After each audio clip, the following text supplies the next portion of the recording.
Hello everyone, welcome to our YouTube channel BSSS Setu. I hope you all are doing well.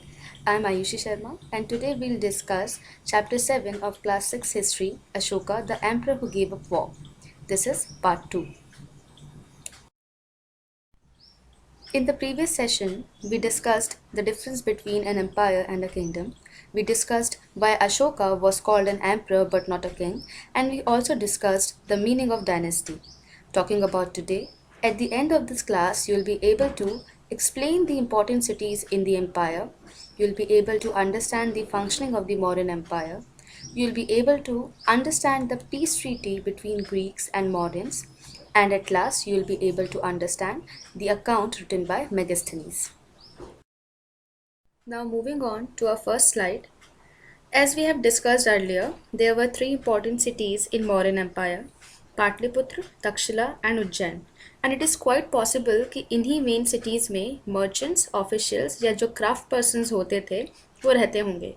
अगर हम इन तीन main cities के अलावा देखें तो बाकी के एरियाज़ में फार्मर्स और हर्डर्स भी रहते होंगे, जबकि सेंट्रल इंडिया में घने जंगल थे जहाँ के लोग पूरी तरह से फॉरेस्ट प्रोड्यूस पर निर्भर हुआ करते थे.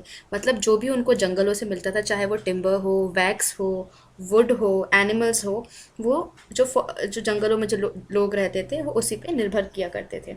So as you can see in the map, Mauryan empire काफ़ी वास्ट था. So it is very important for us to understand that people from different regions spoke different languages and had different food habits. अगर हम India में ही देखें तो यहाँ अनेक राज्य है जहाँ पर अनेक भाषाएं और अलग प्रकार की व्यंजन देखने को मिलते हैं. इंडिया के बारे में ये भी कहते हैं कि यहाँ पे हर कुछ किलोमीटर्स में एक नई भाषा और एक नया रूप रंग हमें देखने को मिलता है. Now we'll understand how this empire was ruled. Mauryan Empire was so large that different parts were ruled differently. And because Patliputra was the capital of the Mauryan Empire, the area around Patliputra was under the direct control of the emperor. इस reason के आसपास के areas में officials appoint किए जाते थे जो वहाँ के फार्मर्स, हर्डर्स, क्राफ्ट पर्सन और ट्रेडर्स से टैक्स कलेक्ट करते थे. These officials also had powers to punish those who disobeyed the ruler's order, and many of these officials were given salaries as well. अब ये देखने के लिए कि ये ऑफिशियल्स आम जनता को परेशान तो नहीं कर रहे हैं या टैक्स की चोरी तो नहीं कर रहे हैं, इन ऑफिशियल्स के पीछे भी जासूस या स्पाइस लगाए जाते थे. And of course, the emperor supervised them all with the help of members of the royal family and senior ministers. तो इन सब से हमें क्या पता चलता है? इन सब से हमें ये पता चलता है कि ये सब एक प्रॉपर जुडिशियल सिस्टम का एक बेहतरीन एग्जाम्पल्स हैं. There were other provinces as well. As we have understood earlier that Mauryan Empire had three major cities and Patliputra was the major capital. तो जो तीन मेजर सिटीज़ थी वो क्या क्या थी? उज्जैन, तक्षशिला और पाटलिपुत्र, जबकि जो पाटलिपुत्र था वो कैपिटल था पूरे एम्पायर का. तो जो एरियाज उज्जैन के पास थे, उज्जैन उनको गवर्न करता था. सिमिलरली जो एरियाज तक्षशिला के पास आते थे उन एरियाज को तक्षशिला गवर्न करता था. Although there was some amount of control from Pataliputra क्योंकि वो मेजर कैपिटल था. अब ये कैसे पता चलता होगा कि ये जितने भी एरियाज़ हैं इनमें प्रॉपर फंक्शनिंग हो रही है या नहीं हो रही है? तो इसे चेक करने के लिए royal princes were often sent as governors. तो जो एम्परर होता था वो हर जगह के लिए रॉयल प्रिंसेस को अपॉइंट करता था. इन रॉयल प्रिंसेस का काम ये होता था कि ये इन सेंटर्स पे जाके, ये अलग अलग रीजन्स में जाके ये चेक कर सके कि जो काम हो रहा है वो ढंग से हो रहा है कि नहीं हो रहा, या लॉ के मुताबिक हो रहा है कि नहीं हो रहा. So as you can see in the map, there were vast areas between the three centers. कौन से तीन सेंटर्स? पाटलिपुत्र, उज्जैन और तक्षशिला. तो इनके बीच में बहुत ज़्यादा एक आप अलग अलग छोटे छोटे प्रोविंसेस देख सकते हैं. एक बहुत ही बड़ा एरिया था. So these areas were important for transport and trading purposes. That is the reason the Mauryas had a control over these areas, क्योंकि यही वो एरियाज थे जहाँ से मौर्यस को टैक्स या ट्रिब्यूट मिलता था. अगर कोई भी ट्रेडर इन एरियाज में एंटर करता था तो उससे पहले टैक्स या ट्रिब्यूट लिया जाता था. Now you must be thinking what is a tribute. तो unlike taxes which were collected on a regular basis और जो कि मैंडेटरी होते थे, tribute was collected as and when it was possible from people who gave a variety of things more or less willingly. तो tribute क्या होता था कि जब वहाँ के लोग किसी एक पर्टिकुलर रीजन के लोग कोई अपनी तरफ से कोई चीज़ एम्परर को भेंट दे तो वो होता था ट्रिब्यूट। और जब टैक्स की बात आती थी तो टैक्स मैंडेटरी होता था जो कि सबको देना पड़ता था। Now you must be thinking कि हमें ये सारी बातें कहाँ से पता चलती है कि मौर्य ऑफिशियल्स कैसे टैक्स लेते थे या अलग अलग सिटीज़ कैसे गवर्न की जाती थी। तो इन सब के बारे में हमें अर्थशास्त्र से पता चलता है। अर्थशास्त्र ये वो बुक है जो कि कौटिल्य ने लिखी थी। ये कौटिल्य वही है जिनके बारे में हमने पार्ट 1 में डिस्कस किया था, जिन्होंने चंद्रगुप्त मौर्य की हेल्प करी थी नंद वंश को या नंद डायनेस्टी को ख़त्म करने के लिए और मौर्यन मौर्यन वंश को स्थापित करने के लिए। सो हमें अर्थशास्त्र से क्या पता चलता है? हमें अर्थशास्त्र से ये पता चलता है कि जो नॉर्थ वेस्ट रीजन था वहाँ से हमें ब्लैंकेट्स मिलते थे। तो हो सकता है कि ये ब्लैंकेट एज अ ट्रिब्यूट मिलते हो, वहाँ के लोग as a tribute blanket send करते हो। फिर साउथ इंडिया की बात हुई है तो साउथ इंडिया से हमें क्या मिलता था? तो साउथ इंडिया से हमें गोल्ड मिलता था। आज भी साउथ इंडिया अपने गोल्ड और प्रेशियस स्टोन्स के लिए काफ़ी फेमस है। And also it is possible that these resources were collected as tribute, जैसे कि मैंने आपको बताया कि हो सकता है कि वहाँ के लोग विलिंगली, क्योंकि एम्परर था और एम्परर इतने बड़े रीजन को रूल करता है या गवर्न करता है तो उनको खुश करने के लिए एज अ ट्रिब्यूट ये चीज़ें उनको भेंट की जाती होगी। इसके अलावा यहाँ पे फॉरेस्ट रीजन्स की भी बात हुई है। तो जो सिटीज़ थी, मेजर सिटीज़, उनके आसपास के एरिया के बीच में जंगल भी हुआ करते थे।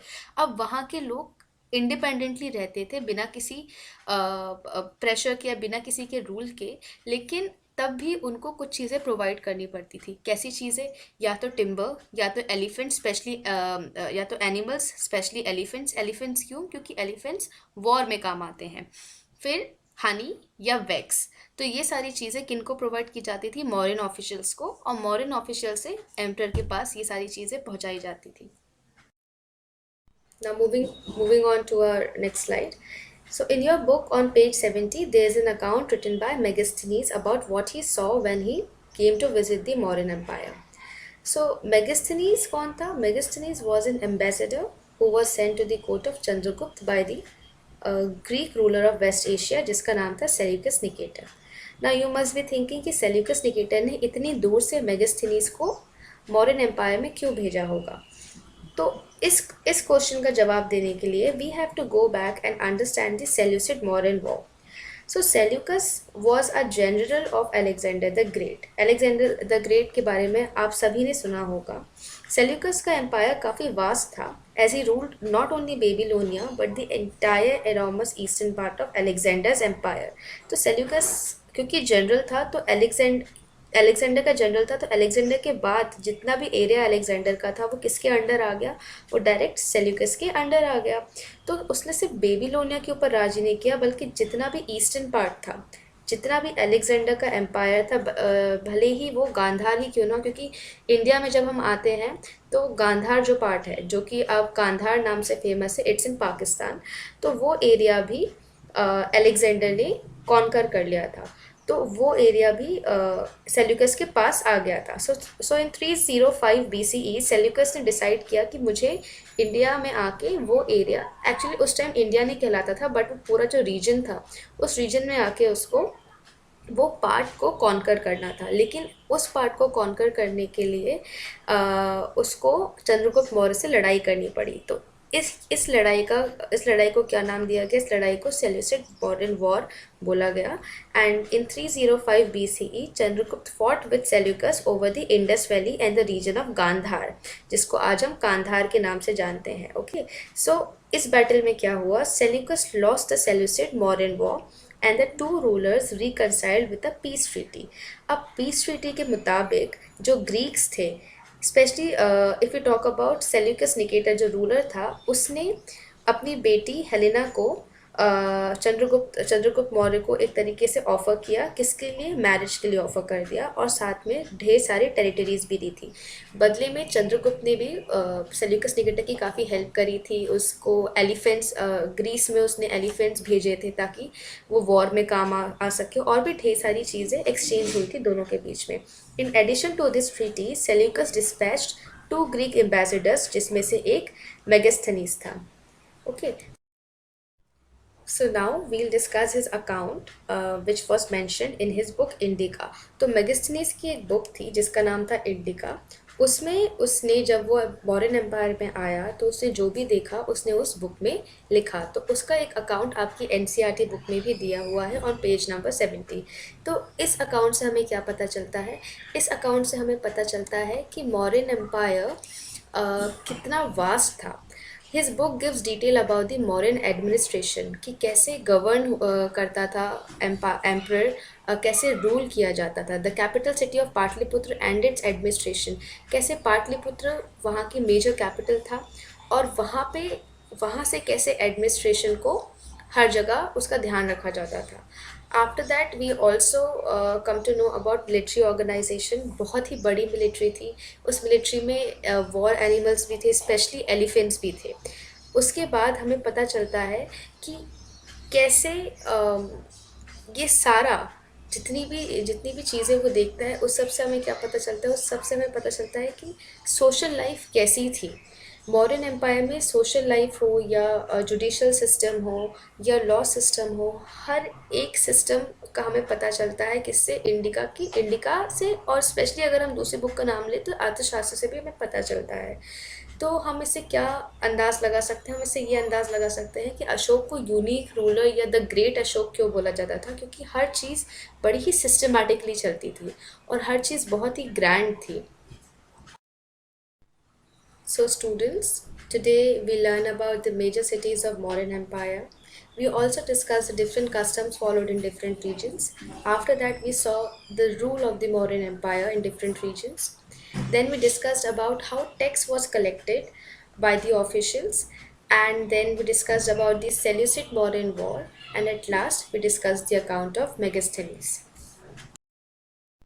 I hope you all enjoyed today's session. In our next class, we'll discuss about Emperor Ashok and some other important events of his life. Till then, stay safe and keep learning. And don't forget to like, share, and subscribe to our new channel. Thank you.